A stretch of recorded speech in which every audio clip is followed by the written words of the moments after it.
സർക്കാരുകൾ നടപ്പിലാക്കുന്ന വികസന പദ്ധതികൾ മനുഷ്യനും പ്രകൃതിക്കും വെല്ലുവിളിയാകരുതെന്ന് സോഷ്യൽ ജസ്റ്റിസ് ഫോറം സംസ്ഥാന president K M. Varghese. Piravom Saint Joseph high school ഹാളിൽ ഫോറം സംഘടിപ്പിച്ച നന്മയോടെ നാടിനൊപ്പം സ്നേഹക്കൂട്ടായ്മ ഉദ്ഘാടനം ചെയ്ത് സംസാരിക്കുകയായിരുന്നു കെ.എം. വർഗീസ്. മനുഷ്യനിർമ്മിതമായ ദുരന്തങ്ങൾ ഒഴിവാക്കുവാൻ അശാസ്ത്രീയമായും പാരിസ്ഥിതിക പഠനങ്ങളില്ലാതെയുമുള്ള പദ്ധതികൾ നടപ്പിലാക്കരുതെന്നും കെ.എം. വർഗീസ് ഉദ്ഘാടന പ്രസംഗത്തിൽ പറഞ്ഞു.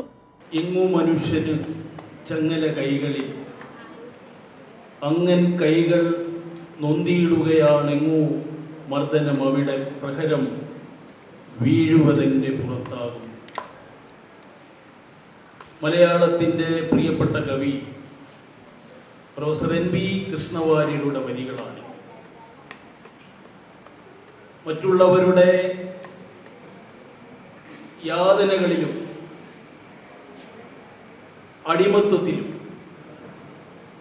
വേദനിക്കുന്ന ഹൃദയമുള്ളവരായി നമ്മൾ മാറണം. ഭൂമിയോടും സർവജീവജാലങ്ങളോടും മനുഷ്യനുണ്ടാകേണ്ടുന്ന കരുതലും സ്നേഹവുമാണ് മലയാളിയുടെ നന്മ.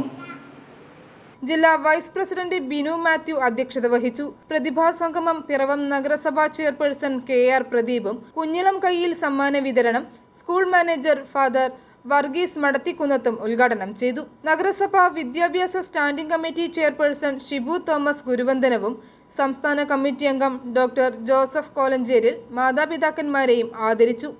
മൂവാറ്റുപുഴ താലൂക്കിലെ മികച്ച സ്കൂളിനുള്ള centre of excellence award Piravom saint Joseph's ഹൈസ്കൂളിനും best academic guidance award my life ഫൗണ്ടേഷനും നൽകി. സമ്മേളനത്തിൽ വെച്ച് RLV Sali Rajagopal, MK Daniel, LB Paulose, Prince Dalia, Jomi M. George എന്നിവരെ ആദരിച്ചു. ഉന്നത വിജയം നേടിയ വിദ്യാർത്ഥികൾക്കുള്ള പുരസ്കാരങ്ങളും വിതരണം ചെയ്തു.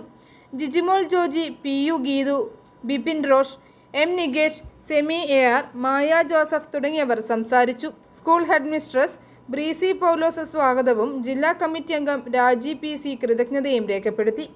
i4A news, Ettumanoor.